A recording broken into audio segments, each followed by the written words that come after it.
Առաջին թագավորաց 21-րդ գլխում։ Դավիթ թագավորի պատմությունը սկսվում է նրանով, որ Դավիթը օծվում է թագավոր Սամուել մարգարեի կողմից եւ մեկ անգամ փղշտացիների դեմ պատերազմի ժամանակ Դավիթը հաղթում է Գողիաթին, հաղթում է շատ փառավոր կերպով, շատ ազատ, համարձակ, խիզախությամբ եւ ասում է այն Աստվածը, որ ինձ ազատեց արյուծի ու արջի ձեռքից, կազատի նաեւ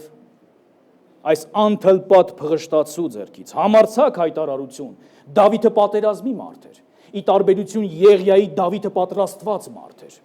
Դավիթը բազում պատերազմներում հաղթած մարդ էր, Դավիթը իսկական պրոֆեսիոնալ զինվոր էր, զինվորական էր, Դավիթը գիտեր պատերազմի բոլոր մարտավարությունները, բոլոր կանոնները, Դավիթը չէր վախենում ֆիզիկական ցավից, նա դիմաց կուներ եւ թագավորի բազում պատերազմները Դավիթը հաղթել էր Սավուղի համար։ Նա գիտեր ինչ է նշանակում դեմ դուրս գալ ուղիղ մահվանը։ Դավիթը մեկ անգամ չէ, որ առնչվել էր մահվան հետ։ Դավիթը գիտեր ինչ է, երբ մահը կանգնում է ուղիղ քո առաջ։ Եվ դա մեկ անգամ չի, որ վերապրել էր, բայց Դավիթը քաջ էր։ Դավիթը անվախ էր։ Եվ նա բազում անգամներ տեսել էր, թե ինչպես է Տիրոջ զորավոր ձեռքը իրեն ազատում։ Միթե հնարավոր է, որ այսպիսի մարդը վախ ունենա։ Միթե հնարավոր է այսպիսի բան։ Այսքան հաղթանակներից հետո, այսքան փառավոր կյանքից հետո, այսքան Տիրոջ ձեռքն իր կյանքում տեսնելուց հետո, միթե հնարավոր է, որ այս մարդը վախ ունենա։ Առաջին թագավորաց 21-րդ գլխի 10-րդ խոսքում գրված է. Դուք գիտեք, որ Սավուղ թագավորը հալածում էր Դավթին։ Դեռևս Գողիաթի հաղթանակից հետո բազում օրեր, շաբաթներ, ամիսներ դրանք վերածվեցին տարիների Սավուղը հետապնդում էր։ Բայց ամեն անգամ Աստված ազատում էր Դավթին Սավուղի ձեռքից։ Ամեն անգամ ազատում էր եւ ցույց էր տալիս իր փառքը։ Բայց առաջին թագավորաց 21-րդ գլխի 10-րդ խոսքում գրված է. Եվ այն օրը Դավիթը վեր կացավ եւ Սավուղի երեսից փախավ։ Ու գնաց Գեթի Անկուս թագավորի մոտ։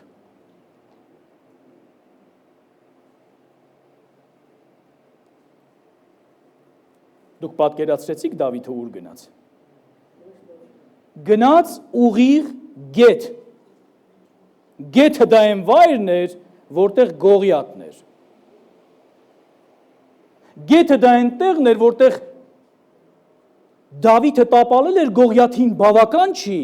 մի հատ էլ Գողիաթի սուրն էր վերցրել ու ասել էր սրանից լավը չկա։ Հասկանում եք վախը ինչի է վերածում մարդուն։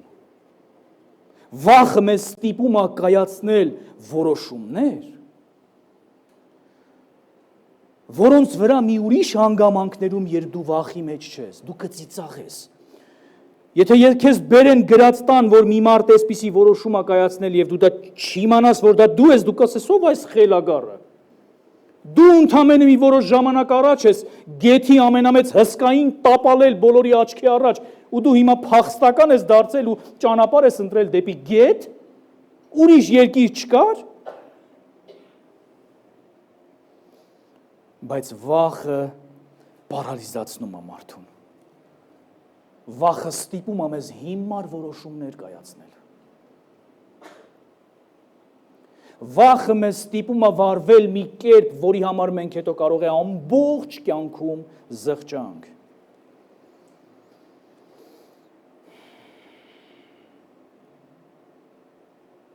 Ուղիղ գնաց Գեթ։ Եվ Անկուսի ծառաները նրան ասեցին. լսեք, չէ՞ որ սա էր երկրի թագավորը Դավիթը։ Պատկերացնում եք, ծառաները տեսնում են ու սկսում են նայել զարմացած, բայց այս մարդու դեմքը ոնց որ ծանոթ է։ Ու չեք հիշում մի որոշ ժամանակ առաջ, սա չէր որ Գողիաթին տապալեց։ Մեր Գողիաթին։ Սա հաստատ Դավիթն է։ Սրա համար չէր, որ պար բռնողներն ասում էին, երգում էին, ասում էին, Սավուղն իր հազարավորներին զարկեց և Դավիթն իր բյուրավորներին։ Եվ երբ որ Դավիթն այս խոսքերը դրեց իր սրտի մեջ և Գեթի թագավորի Անգուսի երեսից շատ վախեցավ։ Ուշադրություն դարձրեք։